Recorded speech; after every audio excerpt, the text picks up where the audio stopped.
If you love what you're listening to here, you are going to love our 21-day magical self-care challenge. This is more than just a challenge. It is a community, and it includes our magical self-care course and 2 PDF books, the Magical Self-Care book and the Born Magic book. Both bestsellers on their release date on Amazon, and we can't wait to get them into your hands. Join us for the 21-day magical self-care challenge. And by the end of the class, you are going to have some new magical tools in your tool belt, and you are also going to feel supported, and you're going to have the steps to easily and efficiently bring self-care into your life as the foundation of your life, so you don't have to seek it out every day, because your whole life will be built on magical self-care. Check out the link to join us in the 21-day challenge, and we can't wait to see you in there. Aquarius season is upon us, my friends. It's been upon us. It'll be here for a little bit longer. Aquarius, it's a time when the sun transits the 11th sign of the zodiac, Aquarius, which is known for forward thinking, innovative thought, and sometimes rebellious nature. Our astrologers love to refer to Aquarius as sort of the scientist of the zodiac, putting pieces together and thinking about how we can improve the world for everybody. As an air sign, Aquarius brings fresh ideas and a desire for change and progress. So, Aquarius is not a stagnant sign. It likes change, it likes progress, likes to think to the future, new, exciting, like I said, rebellious, kind of shake things up ideas.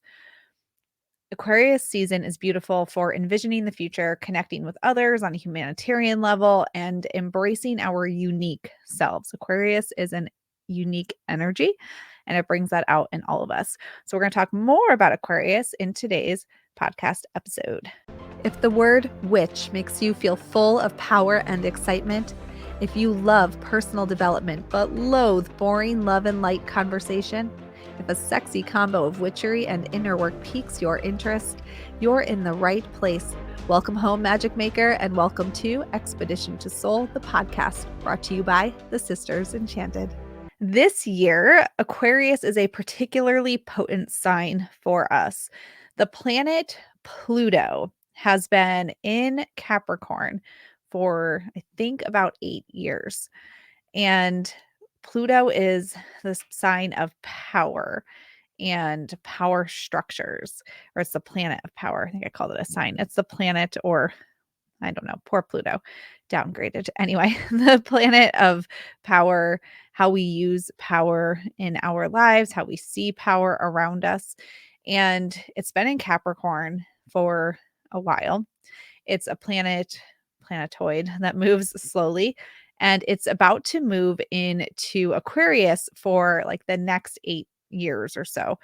My maths, I actually did not confirm the number of years, but it'll be there for like 8 years. And it has been moving between Capricorn and Aquarius, sort of going retrograde and whatnot for about the last year. So we saw this in 2023, and it's still doing it at the beginning of 2024 here, but it's going to station direct. So not retrograding in Aquarius. It will be in Aquarius in the fall of this year. And that's where it's staying for a while.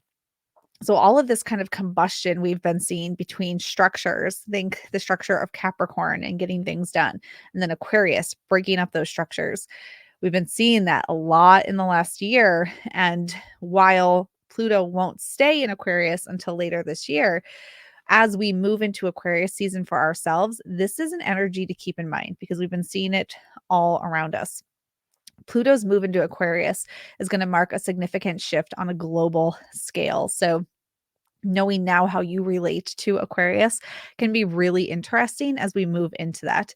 Pluto's that planet of, like I said, power, but also transformation, death, rebirth. And it's going to bring profound changes in all areas ruled by Aquarius, like technology, society, collective movements. Like I said, everything we've been seeing in 2023 is going to keep moving forward. So, with that energy coming, we're really asked to consider what needs to be revolutionized in our lives and society to embrace the transformative energy that it brings, right? So the sun is in Aquarius. And if you don't know your birth chart, now's a great time to check that out and look and see what's in Aquarius for you. We do teach astrology fundamentals as part of our holistic witchery program. So if you've not checked that out, be sure to check it out because we will teach you enough to be dangerous in that portion of holistic witchery. But wherever Aquarius is for you is where this is all going to highlight. For me, for example, I have Aquarius in my eighth house and my moon and my Jupiter are both in Aquarius. My eighth house, though, is ruled by Capricorn. So I might feel some of this push and pull between the structure and the revolutionizing, right? That I just described because they're both mingling together for me. And then if I look around in my personal life, my husband's also an Aquarius moon, and we were married under an Aquarius moon. So for me to constantly check, well, what's Aquarius touching right now? Because that's impacting all the deep inner stuff all around us in our family unit. And with the sun there, we might be seeing it more for us. So knowing what's in Aquarius in your birth chart is going to help you apply all of this information even more and make it relevant to you. So, Aquarius is an earth sign. It resonates with the intellectual and communicative nature and energy of the suit of swords in tarot as well. So, those are both air. Now, there's more than one air zodiac sign. And we're going to talk about this in just a minute about how Aquarius specifically relates to the suit of swords in tarot. But tarot is another way that you can tap into this energy and explore what's going on for you. So, Aquarius and the suit of swords both challenge us to cut through illusions and really face everything that's going on for us. Face the truth. They're both representative of mind, thoughts, conflict, Aquarius and the suit of swords. So, illusions, break through illusions, face the truth. And understanding Aquarius energy, we can look at the suit of swords as a tool for insight, particularly focusing on the deeper thoughts and internal conflicts that we see in the 8, 9, and 10 of swords.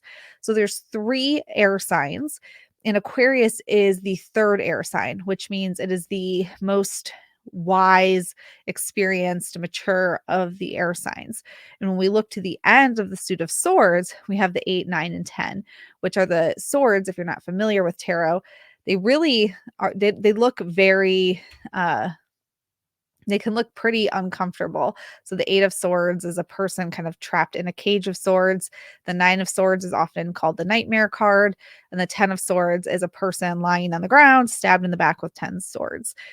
And when we are looking at this, we can feel like these scenes of entrapment, worry, ruin are upon us with tarot, right?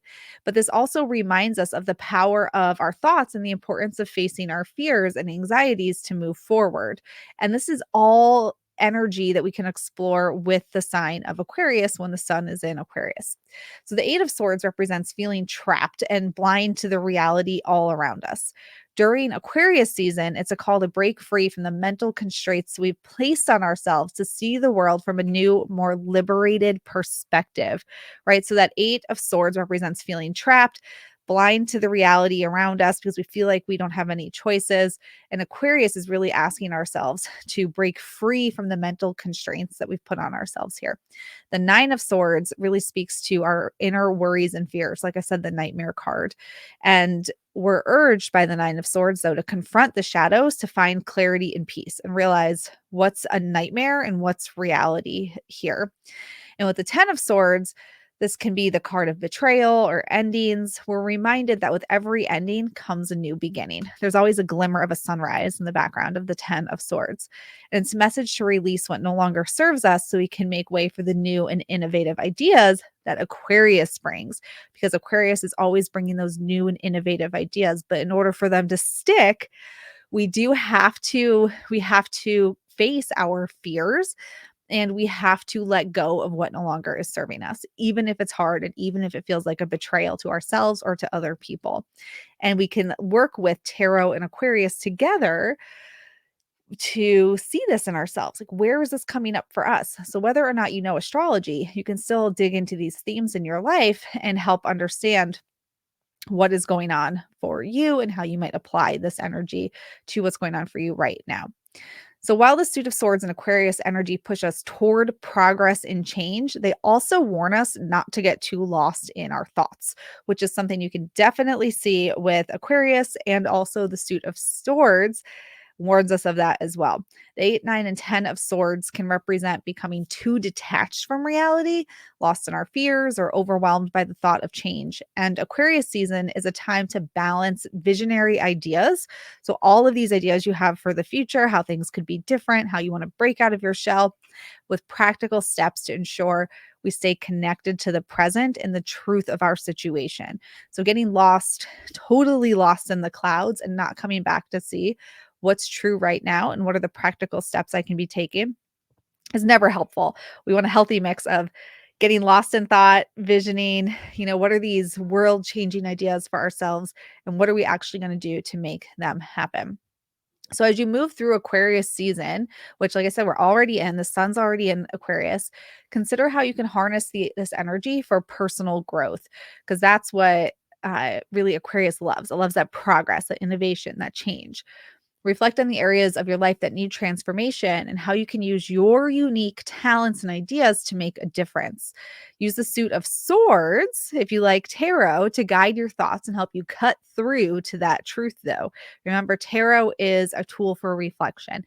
It's a beautiful, inquisitive tool when we use the cards and look at one and really see what questions we can ask ourselves based on the cards we're looking at. And later this year, like I said, Pluto stations in Aquarius, where it stations direct. Be prepared for changes it will bring, and embrace those opportunities for rebirth, renewal, reinvention. And we can start now by looking at what's going on for us with the sun in Aquarius. So we dream about the future, but we're also taking steps to create it. Celebrate your individuality with the sun in Aquarius. Aquarius loves being an individual. Let me tell you, between me and my husband, both being Aquarius moons and being married under one, we love our individuality. We both think we're right all the time. And that's kind of the energy of Aquarius, though, is understanding where your head is and what's actually true in front of you, because they're not always in alignment. And we can lean into that big dreaming energy of Aquarius. And we got to back up, though, to make sure we're taking steps based on what's true in front of us right now. So let the innovation soar, face your fears with courage, because without facing your fears, those thoughts you have won't matter, and be prepared to allow the transformation to occur for you. Now, if you've taken our expansion archetypes quiz, there's another element that you can use to explore Aquarius season and how this works for you. And we'll be sure to put the quiz in the notes and links and things for you. But if you know your expansion archetype and you just want to get to the quick of some journal prompts without looking at your birth chart or pulling tarot cards, we have those for you over on a blog post that accompanies this episode. So you take the quiz, find your expansion archetype, and you can go right to those journal prompts. They're also in our free Stay Magic magazine. But if you're a mapper is aligned with Earth energy. So Aquarius season, while it's about thinking outside the box and innovation, you might want to consider how you can incorporate creative thinking into your process planning or your planning for the future. So mappers can get really, really stuck in planning and not wanting to do the wrong thing, and then they won't take action based on that. And Aquarius season can help you shake that up if you lean into that creative thinking energy of Aquarius. Our seers love to be unconventional as it is, and Aquarius is very unconventional. So how can you really deepen into that during this season? I would ask you, like, how can you let that unconventional part of yourself just really soar and take the main stage during this time? Our dreamers love to dream about the future, but can get really caught up in the past and thinking, well, if only this could have, should have, would have been, then I'd be able to do this. And since it wasn't that way, I guess I can't do anything, or therefore won't do anything. But dreamers also have a lot of ability to imagine what could be for them if they can just detach from the past. And because Aquarius is all about that transformation, now's a really great time to do that detaching and think about what are your really unconventional dreams for the future, because Aquarius season can help you realize them and see them in a new light. Our adventurers, also looking at that unconventional part of Aquarius. I said that really weird. Unconventional part of Aquarius. Um, our adventurers, what adventures are you planning right now? Now, an adventurer really is more about the fact that they will say yes quickly or do things without thinking than actually going on adventures. But our adventurers who might be thinking of acting quickly on taking an adventure, going somewhere, starting something new, really thinking, how could that encourage your personal growth right now? Because that might be an unconventional way for you to do some shadow work and grow in whatever it is you're working on growing. And then our wanderers here really love coming up with new ideas and trying new things and starting new projects. And Aquarius can certainly support you in that. Um, and support you in trying new things. So really let that energy of Aquarius, that innovative energy, fuel your desire to bring innovation to your life by trying something you haven't tried before. So Aquarius can support all 5 of those archetypes. So you can take the quiz and find your archetype. If you want to do that, you can explore Aquarius energy through your birth chart or through tarot. I gave you 3 different ways to explore Aquarius energy, but now you know about it. And yeah, there you go. Aquarius season. It's upon us. Enjoy the ride. Pluto's about to amplify it for all of us later this year and beyond. All right. Be sure to check out the blog post that goes with this episode because I said a lot of words and you'll want to look through them so that they make sense to you and you know how to apply them and implement them in your life in a useful way. Thanks for hanging out. Until next time, I hope that you have an enchanted rest of your day ahead. But wait, before we head out of today's podcast episode, we're going to break for a Ask Me Anything segment. Okay, let's do an Ask Me Anything. Today's Ask Me Anything. The question was, if I can summarize it, about curbing the stigma of generations before you around the witch things.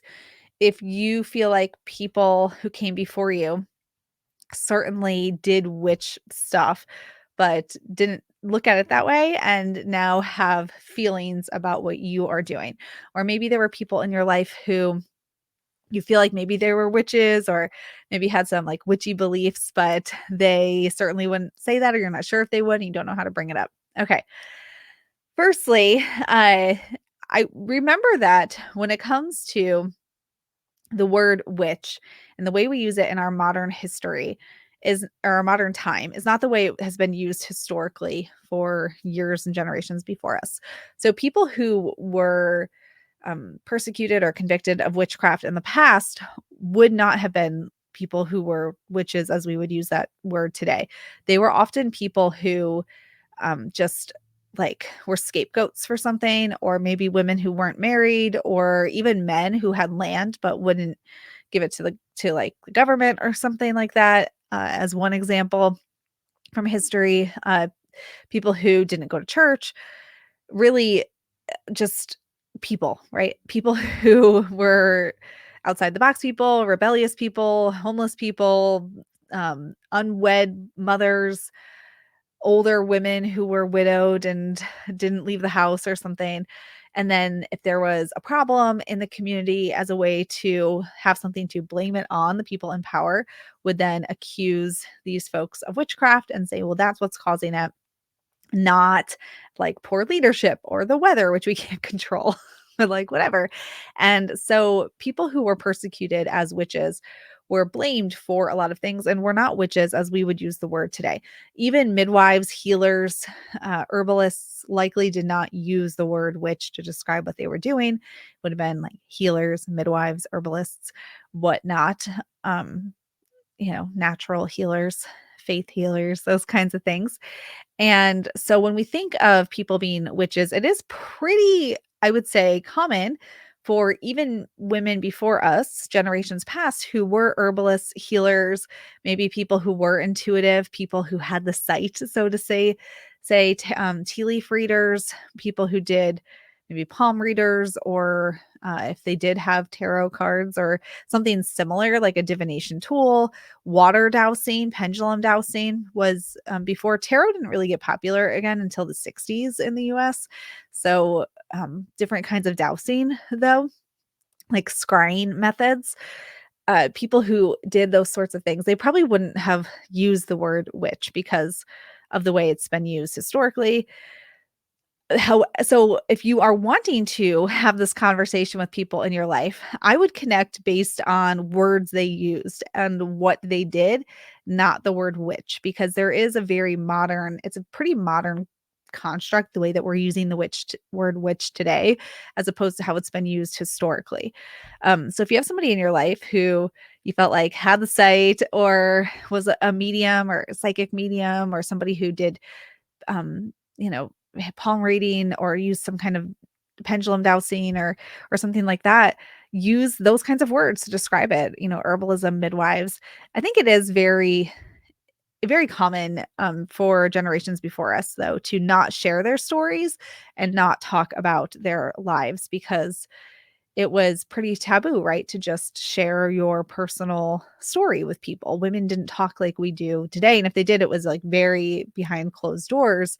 We're not out there on social media sharing their lives like we are today. So it all makes sense that generations before you did not share their information. Now, depending where you live in the US, or most people that listen to this are in the United States, some in Canada, England, so this can apply maybe to you in different ways, but in the United States specifically, depending on where you live, there are also different practices that are influenced by different cultures.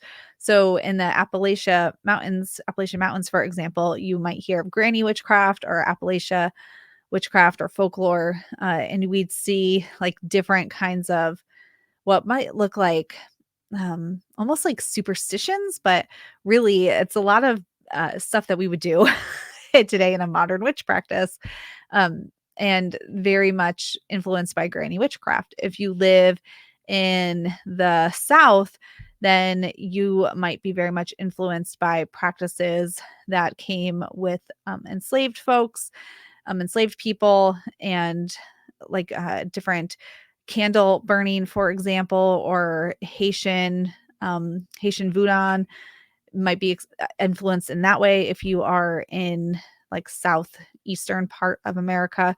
So wherever you are too, the things that your family has done that you are asking questions about, I would also look at, again, your history, where people came from, because they may be doing things again that they would never have said the word witch attached to.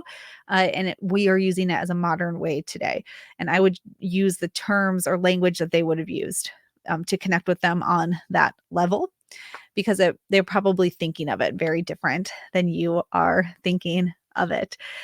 In the 60s and 70s in the US is when we really saw the rise of Wicca come into play. Before that, there was, in the late 1800s, early 1900s, spiritualism, which was communicating with those who've passed on, kind of like mediumship, a little bit different. And again, depending where you live, though, these different things that were going on might have been different. My grandmother was born and raised in Kentucky and then Southern Illinois. And as an example, her family, her siblings and herself were delivered at birth by traveling midwives. And so they used, probably, she won't talk about it, but she also never asked questions about it because she was so eager to live in the modern world, right? And it probably, with herbs and healers, female midwives and herbalists and healers helping with all of that and the care and the birth and whatnot, which very much is something that I'd be very interested in, right? Like herbal healing, and how did that happen? And I tried for a home birth for my first daughter. My grandmother thought I had totally lost the plot and needed to not do that. And it's so interesting how two generations disconnect based on the modern ways society has talked to women in the last 100 years. So if you're a person looking to bridge the gap with generations or people still living who are older than you, a generation ahead of you, and you want to talk about that history, I would use terms that they're using, and keep in mind that the freedom we have to chat is not the same freedom that they may have had. And they probably are not looking at the word witch in the same way that you are, I would guess. I mean, I might be wrong. Obviously, I don't know everybody in the world, but that's something to consider when you are having that conversation, is that they might very much say they were born with the sight, or they were born with the intuition, or the knowing, or the calling, or whatever they might call it, where you would say, like, that's part of being a witch, right? So consider those nuances in communication as well. All right. If if this hits home for you at all, I hope it was helpful today. We'll do another Ask Me Anything next time. Thanks for hanging out, and I'll see you in the next podcast episode. If you love the podcast, be sure to leave us a rating or a review. That helps us to get the word out about all we're doing here at the Sisters Enchanted. Thanks for being part of our community, and we'll see you in the next episode.